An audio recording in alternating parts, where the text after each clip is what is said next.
by the US President. More news now also coming in.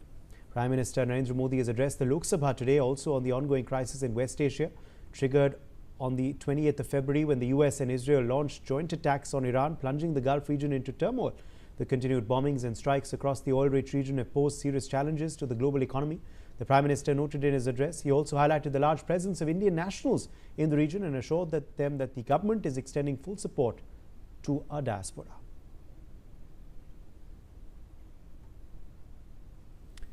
Well, joining us now live on this big story is Shashank Mani, a Member of Parliament of the Bharatiya Janata Party. Mr. Mani, thank you for speaking with Newsx. Let me begin with your first reaction on Prime Minister's statement today in Parliament. You also are an MP. You heard what the PM said today in the lower house of Parliament. What did you make of his address on the current West Asia conflict and the position that the government has taken on it as well? Firstly, the Prime Minister addressing the Lok Sabha on such a matter itself shows how seriously our government is taking this crisis. Previously, two ministers, senior union ministers, have addressed the Parliament on these issues on two separate occasions. But he thought it appropriate to take the Parliament into confidence as well as the nation into confidence in speaking about what is emerging as a global crisis. This is a crisis not of our making, but it clearly is impacting us. And the Prime Minister is playing a very stellar role in trying to firstly placate all the warring parties as a leader of the largest nation on this planet. And secondly, he's also making sure, as he did in the Cabinet Committee, which met last night, to make sure that all departments and all functionaries are making all efforts so that the lives of our common citizens are not impacted. And I was particularly moved because he mentioned farmers, and my Lok Sabha has got 65% who are depending on farming. But also all sections of society are least impacted by this. This is not an easy task because energy security has been compromised. And I think we will have to look at this. But he also made the point that we have prepared. We had been preparing for this by switching to renewables, and therefore the load and the burden of this crisis perhaps less as it would have been before. And he also at the end challenged the whole nation in saying that this is a crisis where all of us have to come together to make sure that, like in Corona, we come together, and this is not politicized. This is something which all of us are in some ways recipients of. This is not of our making, but how do we come together to make sure that our nation rises and perhaps changes this challenge into an opportunity.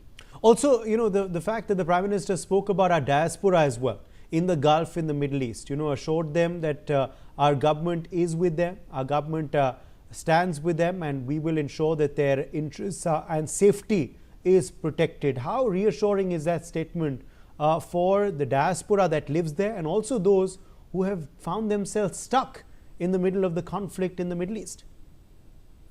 Yes, I think there's a crore of Indians who are in that part of the world, and almost 3.5 lakh have made their way back, and we have assisted that process. Almost 1,000 of them were from Iran, many were students, and I think the whole External Affairs Ministry and the consulates and the embassies are hard at work to make sure that the lives of these citizens of India who have been living there and frankly have been remitting a lot of foreign investment to our nation is protected. They feel secured. People here, including people in my constituency who go there as workers, are also protected. So it's a Herculean task, but yes, the country has risen in the past to surmount such challenges, and I'm pretty convinced that they will do so in this case as well. Do you believe then that the concerns?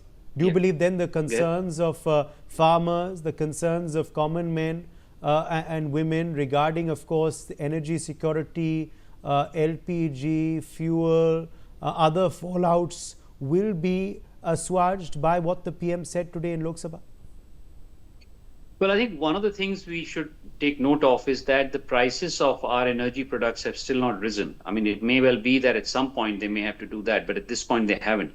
And it's remarkable that many countries of the world have made a sharp uptick in the energy prices for the common citizen. So the first thing that the government is trying to do is to cushion the common man and woman from this crisis on an economic sense, but also give reassurance that if we have to do more, we will do more, and we'll have to come together to more.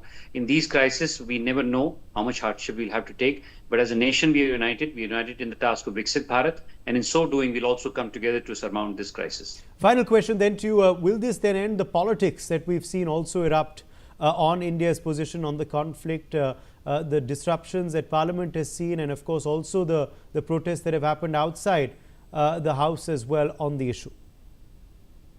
I wouldn't put my money on it, but I would also say that I was very pleasantly surprised to see the opposition essentially taking its own time in assessing the situation and not contradicting many things that the Prime Minister said.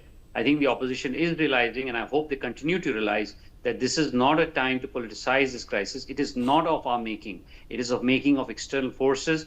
The Prime Minister personally has spoken to all the heads of the states in the Middle East, and he's trying his level best to assuage all parties to shut down and de-escalate this war. And I think at this point in time, like in many previous times in Sindoor and COVID, the opposition ought to stand with the government and make sure that the common citizen is not impacted. Instead of politicizing, we should come together. All right, appreciate you joining us, Shashank Mani, Lok Sabha Member of Parliament of the BJP, with your perspective.